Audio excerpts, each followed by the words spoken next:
Hello NFL fans and welcome back to the Wall of NFL channel. In this video I'm going to be starting my prediction of the NFC conference, starting with the NFC North division, including the Packers, the Bears, the Lions and of course the Vikings. Last season the Chicago Bears finished the year going 8-8. The fans and ownership were really expecting them to challenge the Packers for the AFC North crown. However, unfortunately they didn't. And this leaves head coach Matt Nagy and GM Ryan Pace on the hot seat going into the 2021 season. The Detroit Lions had quite a bad season, and despite having Matthew Stafford, a pretty decent quarterback, they didn't manage to do any better than 5-11, and this left them with the 7th overall pick in the NFL draft. They've had a lot of changes this offseason, so later on in the video, I'll be letting you know how I think they'll do again going into next season. The Minnesota Vikings were pretty bad last year compared to what everyone was expecting. They finished the season going 7-9 and were really carried by Dalvin Cook, the running back. Kirk Cousins did no favours for Dalvin Cook and neither did the defence as well. Finally, the Green Bay Packers finished the season really well, going all the way to the NFC Championship game against the Buccaneers. Unfortunately for the Packers, they lost to the Buccaneers in that championship game, despite the Buccaneers being the underdogs in that game.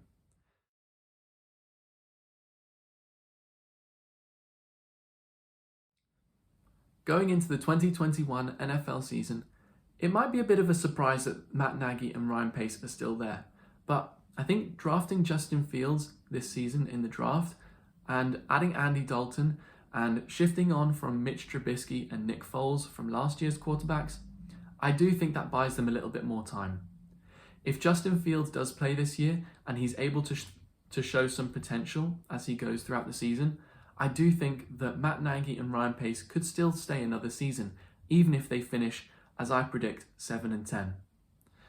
I think they'll finish 7-10 because if they start Justin Fields, he's a rookie, he might not quite be ready for the big time in the NFL, and Andy Dalton, if they start him, he's a pretty mediocre quarterback. And I don't think he'll be able to help the Bears finish in a positive record, such as 10-7 or 9-8. I just don't see it really happening. So I do hope for Nagy and Pace's sake that they are able to stay at the job, because I wouldn't want to see Justin Fields' development hindered.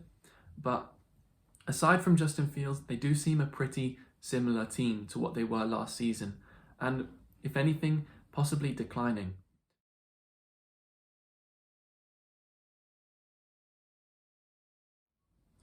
I think the Detroit Lions in the upcoming season are really going to have a bad time of it.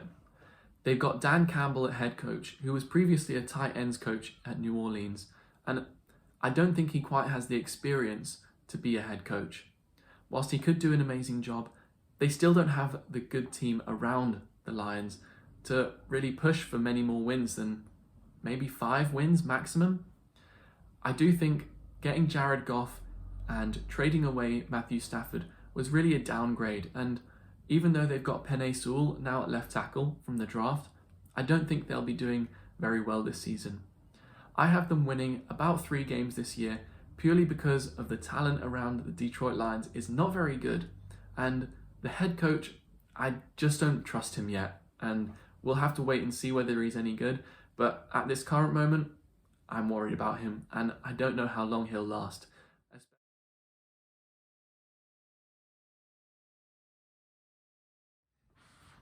I think the 2021 Minnesota Vikings are going to have a bit of a strange season.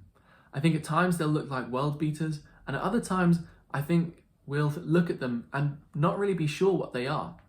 They do have a good defense, and they have picked up Patrick Peterson, so I think they will be defensively better than last season, as I think Mike Zimmer will also knock them into shape after a bit of a shaky 2020 season. They do have a lot of good weapons as well on offense. They have Adam Thielen, Justin Jefferson and Dalvin Cook. So Kirk Cousins, if he's able to spread the ball around, they're going to have a pretty good year offensively as well. I do think though those questions do lie at offensive line, having lost Riley Reif as well at right tackle to the Bengals, and the quarterback Kirk Cousins, I am not sure how well they'll do based on those two factors. The offensive line and Kirk Cousins may be a little bit shaky, and it really depends on whether Kirk Cousins is able to get the ball to those other weapons. I think in the end, the Minnesota Vikings are going to have about a 9-8 season. As I said, they'll struggle to get into the playoffs, but you never know, maybe based on tiebreakers and matchups, they'll get in the end.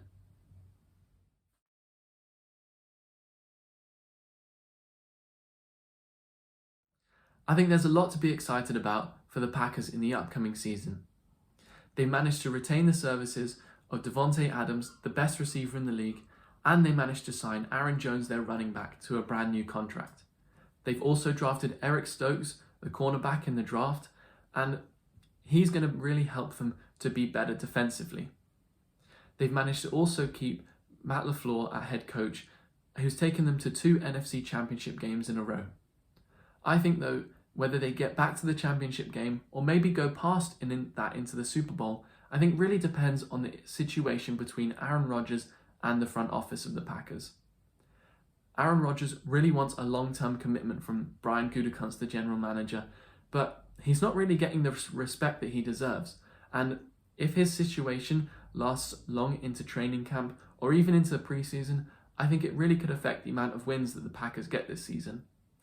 If that relationship is difficult to mend, it could mean they lose maybe 7 games even this season, making that win total only 9. But if he's able to mend that relationship quickly and keep the form that he had this season, I think they could win just as many games as last season and make it at least to the championship game. They still will have to beat the hurdle of the Buccaneers, but if Aaron Rodgers returns quickly and plays just as well as he did last year, there is no reason why they can't beat the Buccaneers in the championship game.